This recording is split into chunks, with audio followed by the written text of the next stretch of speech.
Hello everyone. Got sidetracked, so I made this after I made the main part of the video.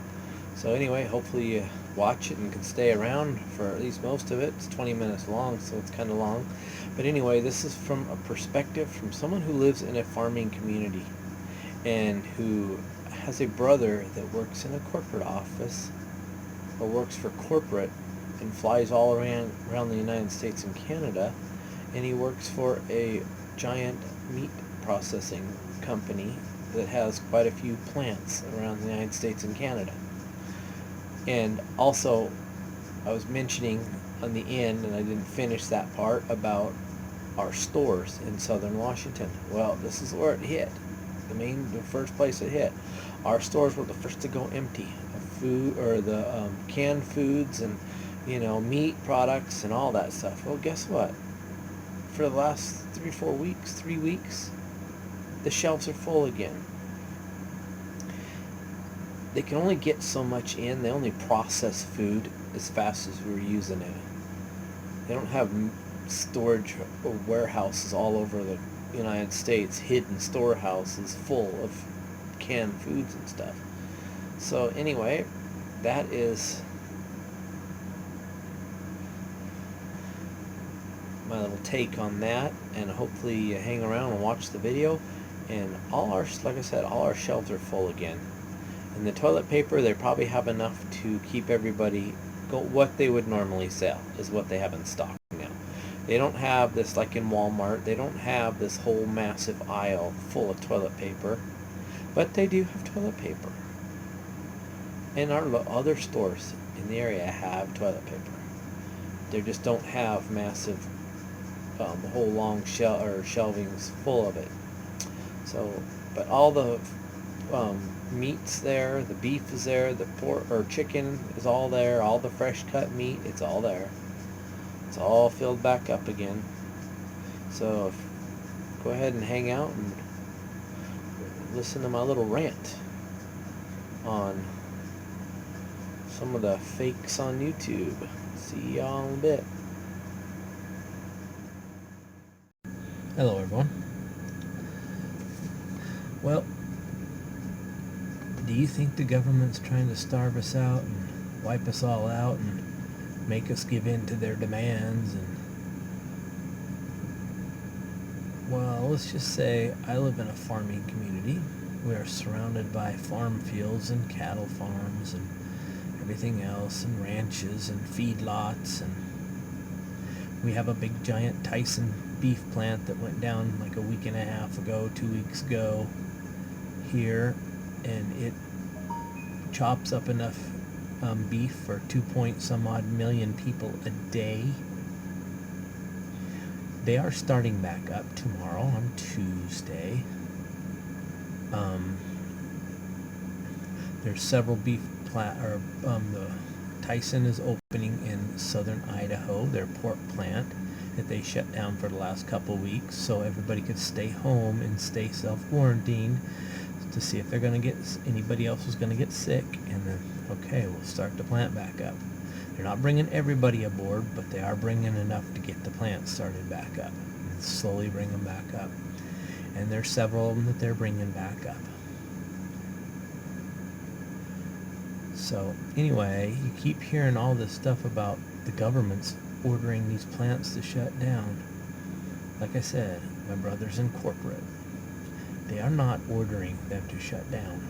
They are shutting down for the safety and welfare of their employees, and they are bringing the plants back up.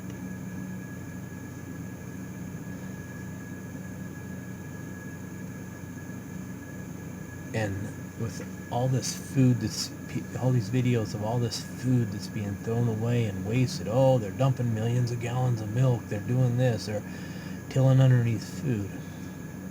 Well, I got a friend who is a custodian at a school district. It's been there for years. Our past administration, when they went to that healthy food program, he says the garbage is doubled to tripled the amount they throw away after breakfast and lunch. Because, the government said, let's feed these kids healthier, let's feed them healthier, let's get into it. Well, kids ain't eating it. They throwing it in the garbage. That hence why the garbages are 2 to 3 times the amount they throw away is now. And with milk, they have what is called milk buckets. So the kids at the grade school he works at, they dump their milk cartons. And he says he dumps, and I've gone there to visit him during his lunchtime and stuff, because if you know him, you can go in and visit. He has these milk buckets. There's 2 milk buckets, one sitting inside the other, and the inside one's got little holes in it, so when they dump their milk in there, it drains through, and then they can lift out that inner one and strain out any food that it gets in there, so they're not trying to dump that down the drain, so they're just dumping straight milk. And he says he does anywhere between 15 to 25 gallons of milk a day down that drain when school was still going. Of course, you know, most of the schools in the United States are down right now. But 15 to 25 gallons in one small grade school. How many grade schools in the United States? Thousands. Tens of thousands.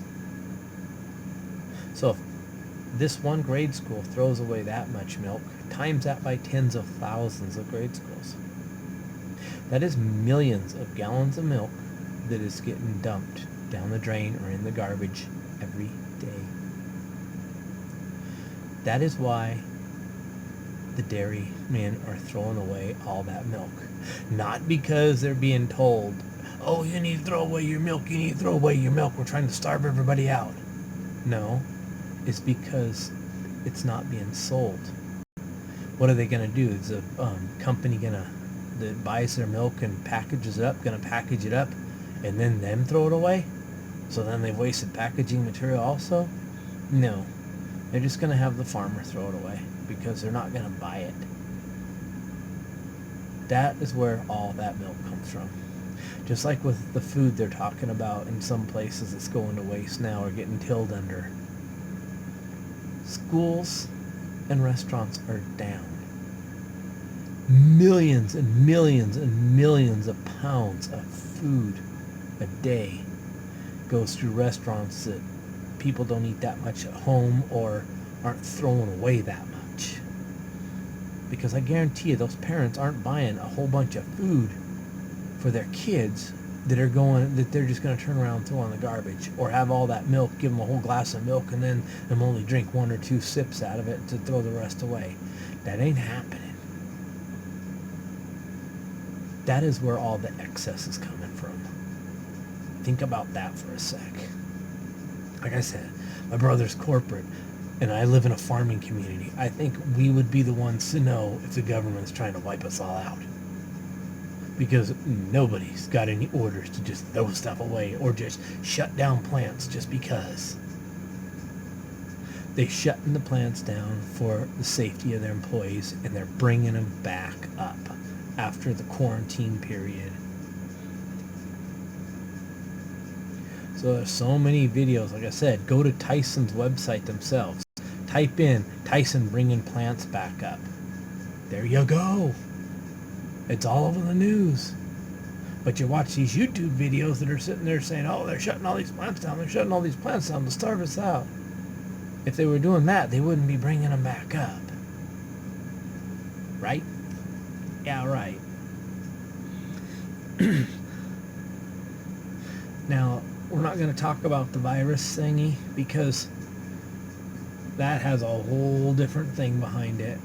You know, there's a lot of conspiracy theory about that, and a bit of that's quite believable. But like I said, I'm in the farming side of it, and or at least in that kind of, or that community. And you know, you hear them, yes, I've heard they've euthanized pigs and stuff like that before, and they've done a bunch of chickens, but that's because there's no way to go. When most animals are processed, they go through a feeding cycle. In that last couple weeks of their life, they are given certain foods to sweeten up their meat and not make them all fatty but more lean. But they only got that little couple week period. And once that couple weeks is done, the cow starts putting on fat, because then they can't just keep feeding that expensive specialized food. So then they go back to feeding them their whatever they, as they grew up on, to their usually 2 years or so when they slaughter a cow or a calf, or a year and a half. Most of its life is just grazing and whatever. And they can get, pretty fat. Once they get to that point of growing, they pretty much stop growing. Then it just goes into fat. And then the quality of the meat goes way down. So they got all these cows and pork that are set up for that one window to go to that processing plant. And yes, some of the processing plants have gone down, so those cows and the pork aren't making those windows. So yes, less are getting produced, but they're bringing them back up. But like I said, when schools come back up, if you guys have a question on that, go visit your school. Go volunteer. Go to the cafeteria and volunteer.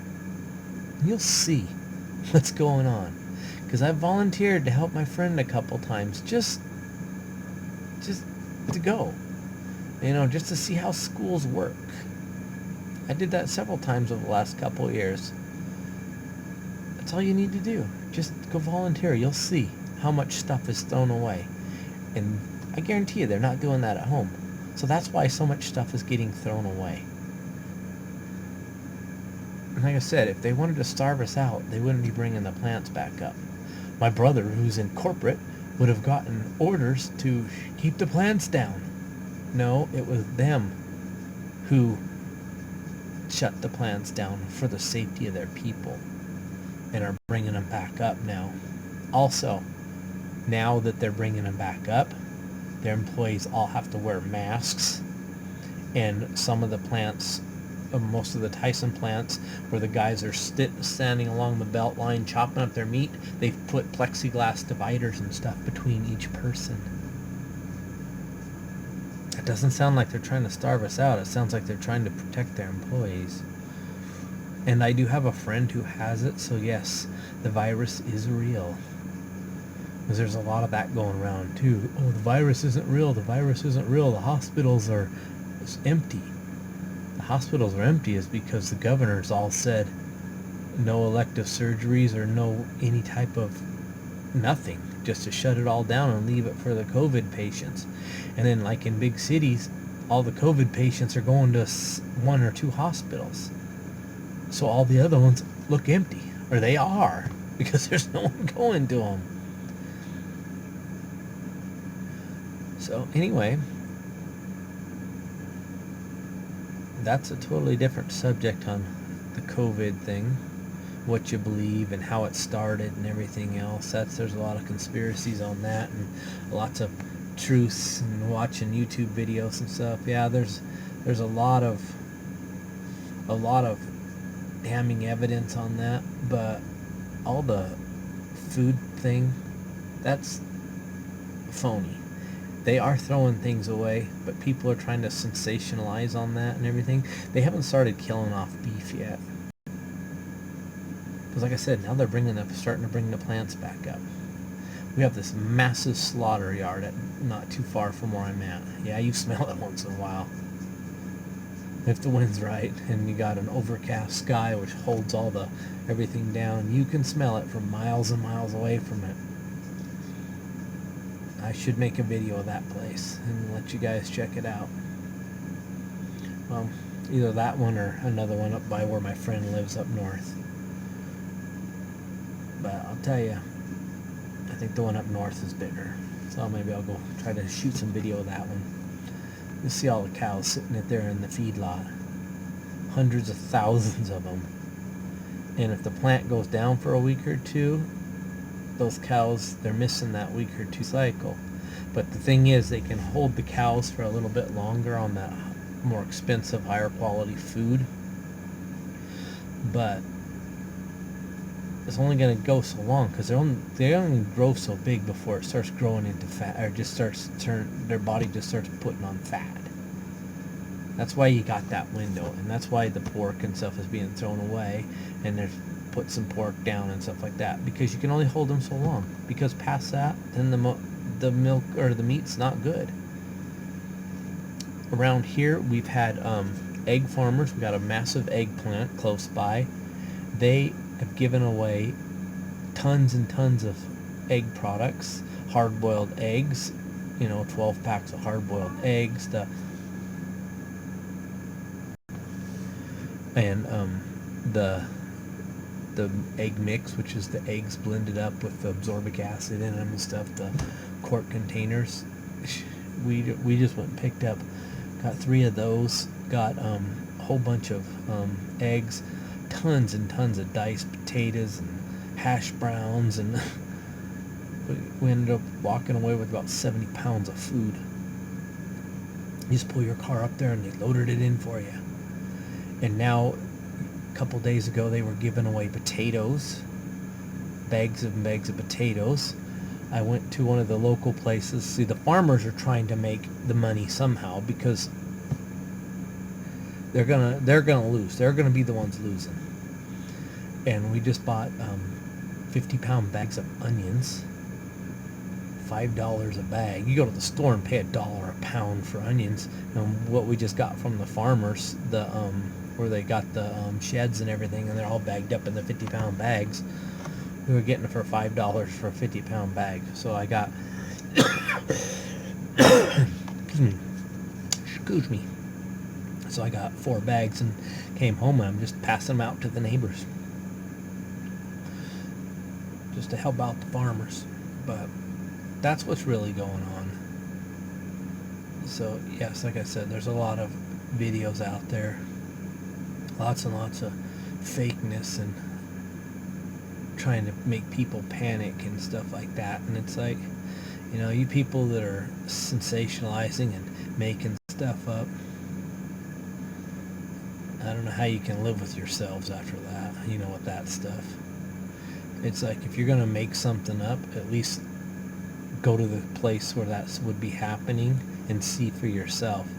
Don't get a video, or you see a video on Facebook or something of them throwing all these chickens into the back of a truck and saying, and then your part of the video is, they're trying to starve us out, they're throwing all these food away, they're trying to kill us all off, they want us to give in to them. No. Go find out why they really are doing that. 'Cause I just told you. It's because it has no place to go. I'm in southern Washington. Right after this stuff hit Washington, one of the first states that it hit really bad, our great governor, who was always one of the last closing everything down, and it mainly started here, and they want to attack Trump, but it's like, our governor's nuts. He closed off our fishing, finally just opened it today. So I went out and caught a couple fish this morning. But yeah, no, I get sidetracked. It drives me crazy, because there's so much going on. But anyway, like I said, I don't know how you guys can live with yourselves when you're sitting there, it's like, but I guess you do. You just all want to be movie makers, I guess. Let's go make believe this, make believe that. They're throwing all these chickens away by the millions. Because they're trying to kill us all, starve us all out. No, it's because nobody's eating them. And chickens are very, very time, what do you want to call it? They have a very, very short window that they're good. They get to where they get to full size, and they gotta be slaughtered then, because anything past then just becomes fat, and they become nasty, and the meat starts not tasting as good. If you people have ever bought a bag of chicken in the store, and one that's got a lot of fat on it, the chopped up chicken and stuff, you see how bad that fat tastes. It's nasty. Chicken fat is gross. It's not like beef fat, which is decent as long as it's not overwhelming. So that's a little truth from the farming communities. All right, y'all, be safe, and hope you don't hate me for the truth, but that's what it is. See y'all later. Oh yes, and the farmers are all planting right now. So they weren't told not to plant. They're planting. I'll probably end up making some videos of them out there in the fields and go hit that ranch and everything. I've got to head up north this week sometime, so I usually run up there and visit with my friend or whatever once in a while. Yes, we keep our distance. I don't go sit on right next to him or anything like that. And besides, I usually stop by there now, especially with this quarantine crap, for just a couple minutes, just to get out of house. Just can't sit at home constantly. So I'm sure any of you guys that are sitting there constantly are going crazy too. Alright, bye y'all, be safe.